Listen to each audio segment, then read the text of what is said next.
बिस्मिल्लाहिर्रहमानिर्रहीम। To the point में मैं हूँ साजिद हुसैन। मजबूत मुस्तहकम पाकिस्तान पर हम बात करते हैं कैसे मुल्क मिल्लत की तामीर और तरक्की में हमने अपना किरदार अदा करना है। तामीर और तरक्की का सफ़र जारी है।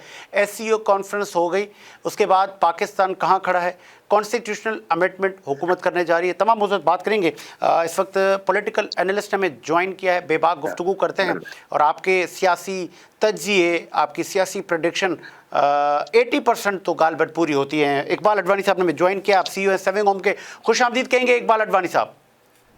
थैंक यू भाईजान, आपने मुझे इनवाइट किया। इकबाल अडवाणी साहब, पहले ज़रा मैं, क्योंकि शंघाई कॉन्फ्रेंस हो गई पाकिस्तान में, बहुत सारे ममालिक के वज़राए ख़ारजा से लेके वज़राए आज़म पाकिस्तान में आए, इससे लगता है आपको हुकूमत का ये अच्छा इक़दाम था और हम खैरियत से कर गए और एक अच्छा मैसेज गया पूरी दुनिया में? देखिए, नो डाउट मैसेज बहुत अच्छा गया है पाकिस्तान का इस बात से, यानी जितने भी ओवरसीज पाकिस्तानी हैं जो पाकिस्तान से बाहर रहते हैं, आप यकीन करें सबकी इज्जत में इजाफा हुआ, इसमें कोई दो राय नहीं है। और बहुत अच्छा मैसेज हुआ और पाकिस्तान के लिए भी काफी अच्छा रहेगा इन फ्यूचर में। ग्वादर एयरपोर्ट का भी इफ्तिताह हुआ, तो यानी अच्छा है पाकिस्तान के लिए, बिजनेस के हवाले से भी अच्छा है। बस शर्त ये है कि पाकिस्तान जिस पटरी पे चढ़ गया है उस पे कायम रहे। हमारे साथ प्रॉब्लम क्या है, हमारा जो पास्ट जो रिकॉर्ड है पाकिस्तान का, वो क्या है, हम जो कमिटमेंट करते हैं दूसरे मुल्कों से, जो सबको सिखाए थे, किसी एक मुल्क को नहीं, दुनिया के काफी मुल्कों को, कि पाकिस्तान जो कमिटमेंट करता है पाकिस्तान उस पर पूरा नहीं उतरता।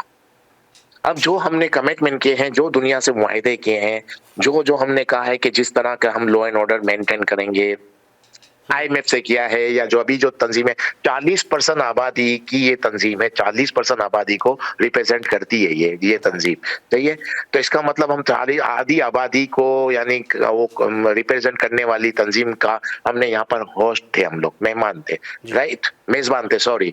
तो अब इतना बड़ा नाम हो गया, अब पाकिस्तान को उसको मेंटेन करके रखना होगा। जिस तरह के हमने कमिटमेंट किए हैं, जो बातें, जिस मुल्क से जो मुआहदा हुआ है, उसको हमको इम्प्लीमेंट करना पड़ेगा।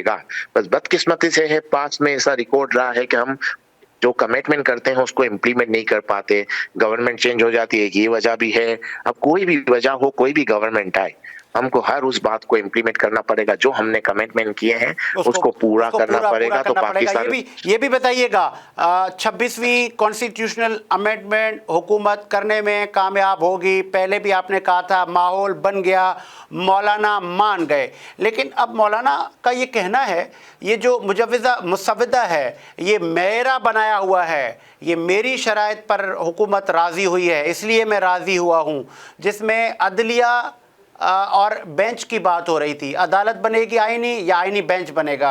आपको लगता है क्या वाकई हुकूमत मौलाना के मुसव्वदे पर ये कॉन्स्टिट्यूशनल अमेंडमेंट करने जा रही है?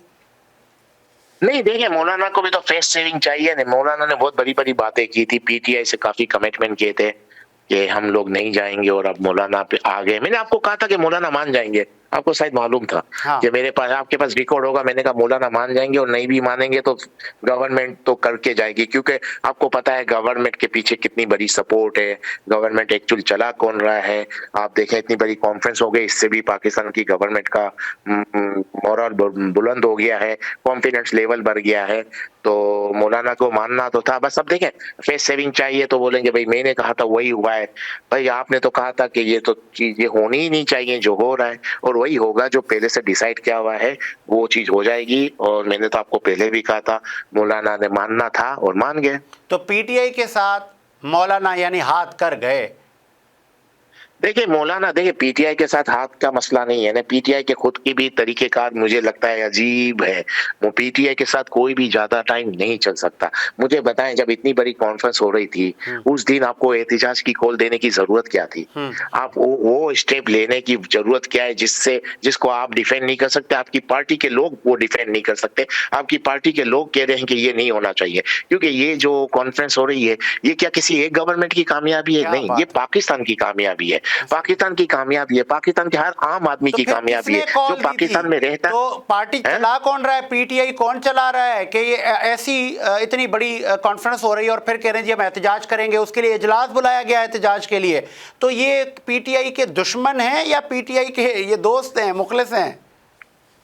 देखिए पीटीआई का ट्रैक रिकॉर्ड भी ऐसा ही रहा है, 2014 में भी किया था, फिर आईएमएफ के, मुझे एक बताएं, इससे पहले एक आईएमएफ के सामने, आईएमएफ की हेड ऑफिस में के सामने धरने धरने का क्या मकसद था? हाँ। आज तक कभी किसी से सुना है आपने कि आईएमएफ वहां जाके धरने दें और वहां जाके एहतिजाज करें और उनको कहें जाके कि आप पाकिस्तान को साथ मुआहिदा नहीं करें?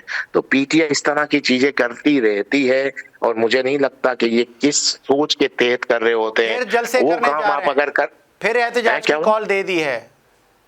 हाँ, लेकिन एहतिजाज चले, उसके बाद की कॉल होती तो समझ में आता, तो उस दिन की कॉल तो बनती नहीं थी, आखिर में इनको वापस कर लेना पड़ा ना। लेकिन अपनी इमेज खराब करते जा रहे हैं, समझ नहीं है कि क्या डिसीजन है, हर वो चीज करनी है। आप देखें, आपका एक गवर्नमेंट से नाराजगी है, आपको गवर्नमेंट की पॉलिसी से नाराजगी है, आप ये समझते हो गवर्नमेंट सही नहीं है, मैंडेट नहीं है बैठी हुई है, वो एक अलग इशू है।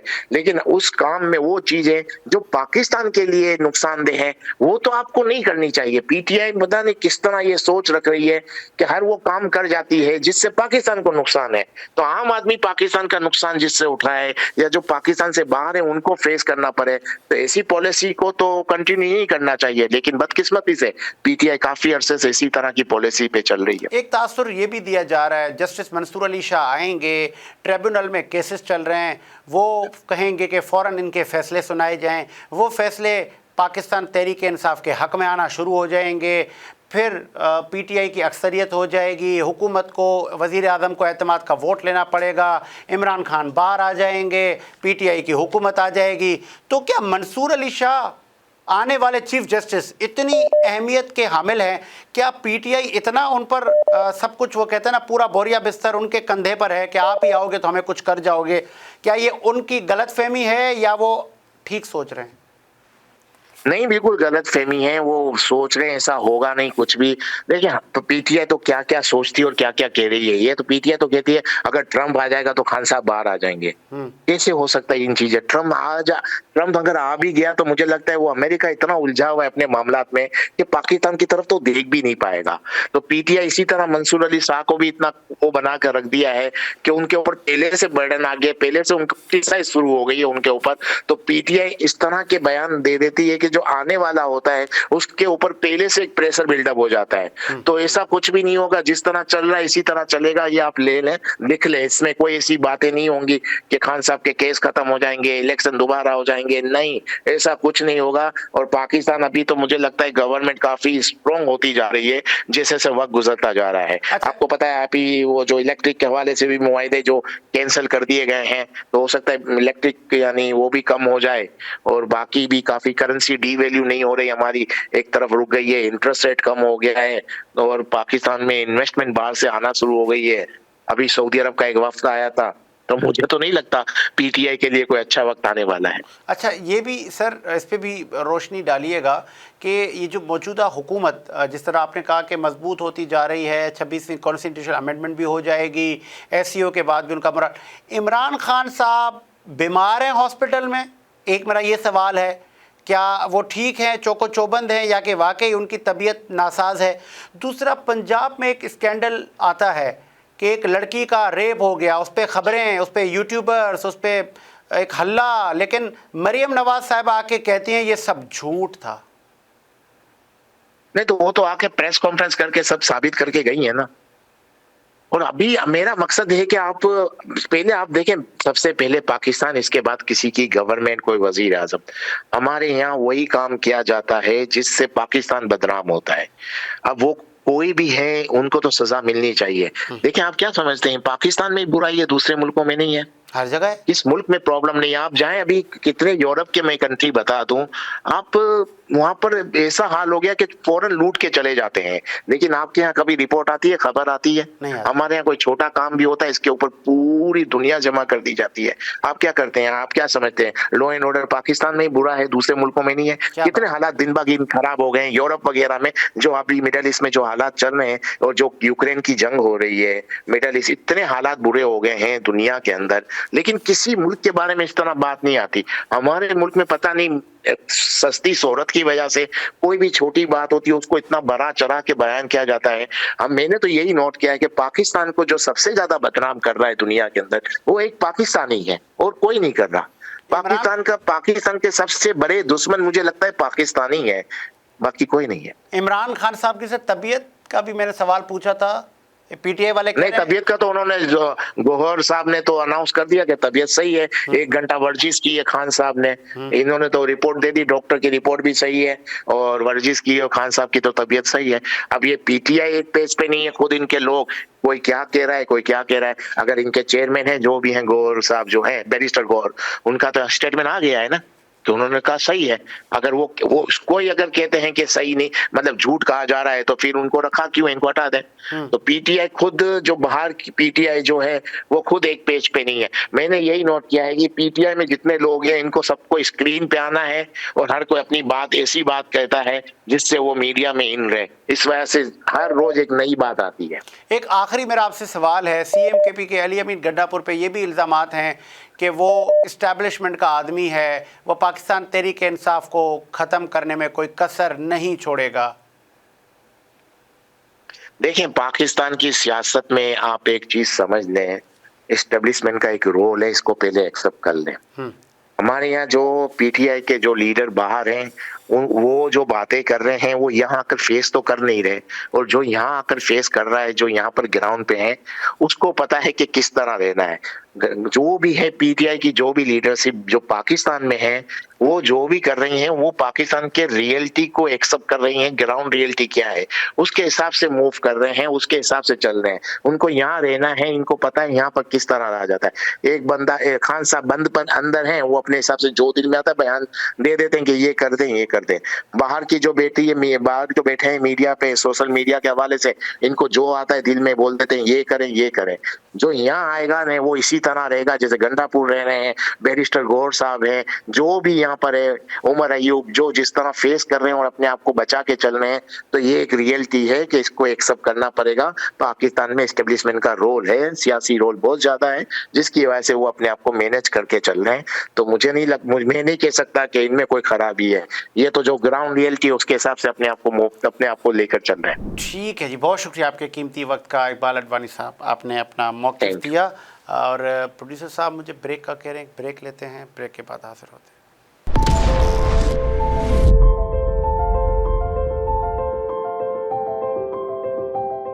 ब्रेक के बाद खुशामदीद। प्रोग्राम को आगे बढ़ाते हैं और पाकिस्तान तहरीक इंसाफ चूँकि पाकिस्तान की सबसे बड़ी अपोजिशन की इस वक्त जमात है और आप लोगों ने एहतजाजी तहरीक गालबन शुरू कर दी है। 26वीं कॉन्स्टिट्यूशनल अमेंडमेंट हुकूमत करने जा रही है। इस वक्त हमें ज्वाइन किया माहिर कानून है और बड़ी बेबाक गुफ्तगू करते हैं बैरिस्टर अली ताहिर साहब ने हमें ज्वाइन किया है पाकिस्तान तहरीक इंसाफ का मौक़िफ़ देने के लिए। खुशामदीद कहेंगे बैरिस्टर अली ताहिर साहब। Thank you very much Sajid साहब। बैरिस्टर अली ताहिर साहब, वो मैंने अक्सर जब मैं ट्रैवलिंग करता हूं तो वो ट्रकों के पीछे लिखा होता है रुलते गए यहाँ पर चस बड़ी आई है, तो आप लोगों को चस आ गई, मौलाना हाथ कर गए आप लोगों के साथ? नहीं, अभी तक तो देखिए जो मुसवदा है वो किसी के पास भी मौजूद नहीं है और मौलाना ने भी कल एक बात की कि हमारा जो मुसवदा है उस पर अगर एग्रीमेंट करते हैं तो ठीक है, वरना जो हुकूमती मुसवदा है वो हम ऑलरेडी रिजेक्ट कर चुके हैं। आज 6 बजे पीटीआई और मौलाना की भी मुलाकात है और उसके अंदर मौलाना के सामने ये चीज भी रखी जाएगी कि क्या पिछले 2 दिनों से जो मेंबरान है कौमी असेंबली के उनके साथ हो रहा है। मिसाल के तौर पे आप देखिए कि शाह महमूद कुरैशी साहब की जो बहू हैं और जैन कुरैशी मेरे बड़े अच्छे दोस्त भी हैं, वो उनकी जो बीवी को जिस तरह से जो है उठाया गया, क्या आप समझते हैं किसी मौजूद माशरे में देखिए ना, बहन बेटियां तो हमारी सबकी साझी होती हैं, तो जिस तरह से ये एक्ट कर रहे हैं मैं तो नहीं समझता था कि इतना भी गिर सकते हैं, लेकिन इस हद तक गिर चुके हैं। नहीं हुआ था और ना, नजर ये आता है ताहिर साहब हुआ था ना, मरियम साहिबा भी तो किसी की बेटी थी, किसी की माँ थी, किसी की बहन थी, फरियाल तालपुर भी किसी की बहन माँ थी। नहीं तो क्या उनको किसी अननोन लोगों ने अगवा कर लिया था या वो अरेस्ट हुई थी? नहीं, इदारे उठा के ले गए, तजलील नहीं हुई एक लेडी की? नहीं, बिल्कुल अरेस्ट होने में और किसी को उठाकर ले जाने में बहुत बहुत ज्यादा फर्क है। साजिद साहब, आप एक सीनियर एंकर हैं, मैं जाहिर एक्सपेक्ट करूंगा कि आप इस बात को अप्रिशिएट करेंगे। और अगर गिरफ्तारी की हद तक बात है तो आप देख लीजिए कि वो गिरफ्तारियां कैसी थी और इस वक्त जो खवातीन के साथ हो रहा है, जिस तरह एक यास्मीन राशिद को आपने रखा हुआ है, जिस तरह आपने सनम जावेद को ट्रीट किया, जिस तरह आपने तैयबा राजा को, आलिया हमजा को ट्रीट किया, बड़ा जमीन आसमान का फर्क है। मैं खैर अलबत्ता इस बहस में नहीं पढ़ना चाहता, एक फैक्चुअल बहस है और उसमें जाहिर है कि वो एक बहस करना तो बिल्कुल टाइम जाया करने वाली बात होगी। लेकिन मैं अगर आपके टॉपिक पे आते हुए आपको जवाब दूं तो बात बड़ी सिंपल है कि मुझे नहीं लग रहा कि ये अमेंडमेंट जो है ये पास होगी। जहां तक मैं इसके ऊपर पोजीशन सिर्फ as a member of the Pakistan Tehreek-e Insaf नहीं लेता, मैं इस पे जो पहली पोजीशन लेता हूं, ये मैं कई दफा कहा, वो एज अ वकील लेता हूं, एज अ काला कोट पहनने वाला लेता हूं। और हमारा बड़ा अटल फैसला है, तमाम कंसेंसस है वकला के अंदर, चंद वकला को एक्सक्लूड करते हुए, वो तो जाहिर है 2017 में भी चंद वकला मुशर्रफ साहब के साथ थे, चंद वकला को एक्सक्लूड करते हुए तमाम वकला में, और खासतौर पे जो यंग ब्लड है और जो मुझे बड़ा मैं प्राउड फील करता हूं कहते हुए कि ये वो लोग हैं जो मेरे स्टूडेंट्स रहे हैं पहले लॉ कॉलेजेस में और मैं इनको पढ़ाता रहा हूं, वो इस आईनी तरमीम को मानने को तैयार नहीं है। और ये फैसला हो चुका है कि पहले तो जितने भी लीगल चैनल्स हैं वो एग्जॉस्ट किए जाएंगे, लेकिन अगर बात वहां पर नहीं मानी जाती तो हम ये भी हो सकता है कि पार्लियामेंट रिक्वेजिशन हो तो वकला जो है वो पार्लियामेंट का घेराव भी करें। बड़ी सिंपल सी बात है, इस आइन को जो पूरे मुल्क के लिए मुकद्दस है और एक सोशल कॉन्ट्रैक्ट है हमारे और रियासत के बीच में, इसको हम इस तरह से ट्रैम्पल नहीं करने देंगे उन कुव्वतों को जो अपने आप को हर चीज का एक्सपर्ट समझती हैं। उन्होंने इस मुल्क के फाइनेंसेस तबाह कर दिए, इस मुल्क के फॉरेन अफेयर्स तबाह कर दिए, इस मुल्क के बेहतरीन इदारे, बेशक वो स्पार्को या पीटीए हो, वो बर्बाद कर दिए। अब तो वो यूनिवर्सिटी और कॉलेजों में भी आके लग गए हैं, हालांकि इंटर पास होते हैं, लेकिन आईन और कानून के मामलात में उनको इंटरफेयर करने नहीं देंगे। अली ताहिर साहब, आपको ऐसा क्यों लगता है अभी तक, हालांकि जराए बता रहे हैं हमें, बरमला मैं तो कंफर्म तो नहीं कह सकता, लेकिन कंफर्म की हद तक मैं ज़रूर कह सकता हूँ कि ये कॉन्स्टिट्यूशन अमेंडमेंट हो जाएगी। मौलाना हुकूमत की सफ़ों में बैठ चुके हैं, ऐलान होना बाकी है, और माजी का ट्रैक रिकॉर्ड JUI का आपके सामने है, और बड़े मासूम सियासतदान हैं, बैरिस्टर हैं आपके, आप अभी तक मौलाना पर यकीन करके बैठे हैं और बड़ी खुशफहमी पाल के बैठे हैं आप अली साहब। देखिए, एक चीज तो बड़ी सिंपल है कि मौलाना ने जो पोजीशन ली और जो स्टैंड लिया वो तारीफ के भी काबिल था, और मेरे ख्याल में एक हकीकी जमहूरी स्टैंड उन्होंने इस जगह पर लिया है। इस वजह से मेरे दिल में तो उनके लिए इज्जत बहुत ज्यादा भरी है, और ये इस वजह से नहीं है कि वो किसी तरमीम के खिलाफ हैं या किसी तरमीम के हक में है, मगर जो स्टैंड उन्होंने लिया है वो ये लिया है कि पहले तो मुसवदा शेयर करें, उस पर डिस्कशन हो, उस पर बातचीत हो, और उसके बाद आगे बढ़ा जा सकता है। तो मैं तो बड़ा कायल हुआ हूँ मौलाना की दलील से, और वो इस वक्त राइट साइड पे खड़े हुए हैं। मुझे नहीं लगता कि वो ऐसी किसी तरमीम में शामिल होंगे जिसमें काजी फाइज ईसा साहब को इंट्रेंच किया जाए या उनको फेडरल कॉन्स्टिट्यूशनल कोर्ट बना के उसका चीफ जस्टिस लगाया जाए। जहां तक आपकी अपनी इतलात होंगी, आप सहाफी हैं, हम भी एक वकला फ्रेटर्निटी से ताल्लुक रखते हैं, हमारी अपनी इतलात हैं। मेरी इतलात के मुताबिक कोई चांस नहीं है कि ये कॉन्स्टिट्यूशनल अमेंडमेंट जो प्रपोज हुई थी उस तरह से पास हो जाए। अगर कोई पास होने के लिए आई भी तो वो इतना एक वोटर डाउन वर्जन होगा कि उसमें सुप्रीम कोर्ट की जो जुरिस्डिक्शन है और हाई कोर्ट की जो जुरिस्डिक्शन है वो रिटेन हो जाएगी। अच्छा, ये अगर ये पास हो जाती है और मौलाना भी हुकूमती मुसवदे पर या हुकूमती बेंचों पर जाके अपने वोट देते हैं, उनके लोग भी, और ये पास होने के बाद फिर आपकी जो PTI के जो रहनुमा हैं वो मौलाना को डीजल और इस तरह के अलकाबाज से नवाजने में कोई कमी नहीं छोड़ेंगे। देखिए, ये आपस में एक बच्चे हमारे सियासतदानों में चंद बचकाना हरकतें करने वाले भी सियासतदान हैं, वो हर पार्टी में होते हैं। मैं तो इस तरह की गैर संजीदा बातों में बातें ना करता हूं, ना इनमें यकीन रखता हूं। जबरदस्त, आगे बढ़ जाता हूं, फिर मैं आगे बढ़ जाता हूं, मुझे बहुत अच्छा लगा, आगे बढ़ जाता हूं। मंसूर अली शाह आएंगे, ट्रिब्यूनल के केसेस पे ऑर्डर करेंगे, ट्रिब्यूनल के सारे केसेस PTI के हक में आएंगे, वजीर आजम शहबाज शरीफ साहब एतमाद का वोट खो बैठेंगे, PTI की सीटें जीत जाएंगी, PTI अदम एतमाद करेगी, आपकी हुकूमत आ जाएगी, इमरान खान साहब बाहर आ जाएंगे। ये सारे ख्वाब सजा के बैठी है पाकिस्तान तहरीक इंसाफ, और ये ताज आप लोगों ने सजाया है। मंसूर अली शाह अभी तक आए भी नहीं हैं, कहीं ऐसा ना हो कि वो भी कुछ ना कर सकें। नहीं, देखिए बात ये है कि किसी किस्म की फेवर की कोई उम्मीद नहीं है। सिर्फ जो कुछ फैसले हैं, वो मेरिट के ऊपर होने की उम्मीद ज़रूर है और उसकी वजह ये है कि जो फॉर्म 45 वो 47 के अंदर जो आपको एक नज़र आती है इनकंसिस्टेंसी, वो कभी ना कभी तो हल होनी है। ये फैसला तो होना है कि क्या फॉर्म 45 ठीक है या ये जो टेम्पर्ड फॉर्म 47 है ये ठीक है। ज़ाहिर है वो फैसले रोक के रखे हुए हैं, उसकी कई वजूहात हैं। सुप्रीम कोर्ट का एक ज़ाहिर प्रेशर है ट्राइब्यूनल्स के ऊपर, वो नजर ये आ रहा है हमें सामने। इसी तरह जो रिकाउंटिंग के केसेस हैं उसमें जिस तरह कंसोलिडेशन के बाद रिकाउंट की इजाजत दी गई और सीटें पीटीआई से छीनी गई, इसी तरह आप सिंबल वाला केस देख लीजिए। इसी तरह आप जुडिशियल सर मैं माजरत चाहूंगा, वो एक थे ना आपके लेबर डिवीजन के सरबुलंद साहब गालबन, उनके हाथों से भी तोते उड़ गए हैं।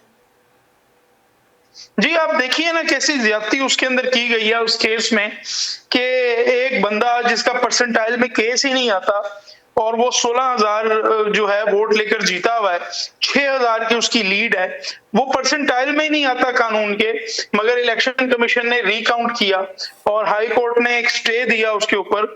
मगर फिर काजी फाइज ईसा साहब के, मैं ही उसमें वकील भी था, मगर फिर काजी फाइज ईसा साहब की एक सुप्रीम कोर्ट की जजमेंट आ गई। उस जजमेंट की वजह से मैं बड़ा कैटेगोरिकली कह रहा हूँ, क्लियर कह रहा हूँ, आपके शो में कह रहा हूँ, किसी डर के बगैर कह रहा हूँ, हाई कोर्ट इन्फ्लुएंस हुई। और जाहिर है कि वो जजेस अपना जाहिर है अपनी प्रमोशंस भी देख रहे होते हैं, अपना कैरियर भी देख रहे होते हैं। एक ऐसा केस जिसमें सरबुलंद को एमपीए रहना चाहिए था, उसमें हाई कोर्ट काजी फाइज ईसा से इन्फ्लुएंस होकर और उन्होंने एक पिटीशन को डिसमिस किया। तो ये बड़ी यही सारी चीजें हैं जो मैं आपसे जिक्र कर रहा हूं कि जब तक काजी साहब at the helm of affairs बैठते हैं तब तक जो है वो लूप साइडेड इंसाफ चलता रहेगा। अगर कोई हाई कोर्ट का जज कोई फैसला कर भी देता है, मैं आपको एक मिसाल अली बाकर नचवी साहब की दूंगा, कोई बंदा उस जज की इंटेग्रिटी पे सवाल नहीं उठा सकता। बेहतरीन जज है, मेरिट पे फैसले करता है। उसने अगर ये एग्जीक्यूटिव डीआरओस को जो है किया सस्पेंड, तो काजी साहब ने फिर वो बदला लिया कि ना सिर्फ जो है कोर्ट में बैठकर तजलील की उन लर्नेड जज की, मगर उसके बाद जब लाहौर हाई कोर्ट का चीफ जस्टिस लगाना था तो खुद ही सीनियोरिटी की लप लगाए घूमते थे और उसके बाद एक थर्ड सीनियर मोस्ट जज को चीफ जस्टिस बनाया। ये सारा कुछ हमने अपनी आंखों के सामने होते हुए देखा है। तो इस वजह से मैं तो सिर्फ ये कह रहा हूं कि ये जो लूप साइडेड इंसाफ है, ये अगर वापस अपनी न्यूट्रलिटी पे आ जाता है और काजी साहब चले जाते हैं तो ऑटोमेटिकली मेरे ख्याल में एक फेयरनेस बहाल होगी और उस फेयरनेस की वजह से ये जो डिकोटमी आई है फॉर्म 45 और 47 में, ये रिजॉल्व होगी। अगर ये रिजॉल्व हो जाती है तो जो बातें आप सारी कह रहे हैं वो होना शुरू हो जाएंगी। जाहिर है इसके साथ साथ तो काजी फाइज ईसा का खुद फैसला है, पूरी सुप्रीम कोर्ट का फैसला है कि मिलिट्री ट्रायल सिविलियन के नहीं हो सकते, मगर काजी साहब उस फाइल को ऊपर बैठे हुए हैं और उस फाइल को कोर्ट में लगने नहीं दे रहे। तो आप देखिए कि मिलिट्री ट्रायल्स रुकेंगे। इसी तरह वो हाई कोर्ट जो बेल्स देना चाहती हैं लेकिन इस डर से नहीं दे रही कि काजी साहब ऊपर केस लगाकर फिर तजलील करेंगे अली बाकर नजफी की तरह, वो बेल्स देना शुरू करेंगी जब वो देखेंगी कि सुप्रीम कोर्ट कह रही है कि कानून और आइन के मुताबिक फैसले किए जाएं। तो ये वो सारी चीजें जिसकी वजह से पूरा एक पॉलिटिकल अफेयर आपका चेंज हो जाएगा। टॉपिक से हटकर एक लास्ट आपसे सवाल है, वो गालबन में नाम उनका भूल रहा हूँ, वो एक आपके एडवोकेट थे जिन्होंने तस्लील की थी कोर्ट में फायज ईसा साहब की, जिनकी गिरफ्तारी भी हो गई थी, गालबन आपको याद होगा। जी, गिरफ्तारी भी हुई थी और तशद्दुद हुआ था, बिल्कुल हुआ था। तो वो अब बाहर आ गए या अभी तक तशद्दुद हो रहा है उन पर? नहीं, देखिए बाहर तो आ गए हैं लेकिन ये सिर्फ कोई एक पहला इंसिडेंट नहीं है। ये तो एक वकील साहब थे, इससे पहले असद अली तूर जो सबसे ज्यादा वोकल था काजी साहब के ऊपर जब रेफरेंस फाइल हुआ था, उसको किस तरह से अगवा किया था और काजी साहब ने उसके ऊपर मुंह मोंद लिया और एफआईए को कार्रवाई जारी रखने का कहा। मतीउल्लाह जान को किस तरह से हैरेस किया गया, ये सारी चीजें हमारे सामने हैं। वो हजरत अली का जो कौल है कि जिस पे एहसान करो उसके शर से बचो, मैं तो कहता हूं कि काजी साहब पे इतना फिट आके पड़ता है, जिसने काजी पे एहसान किया है ये काजी साहब उसको पढ़ें।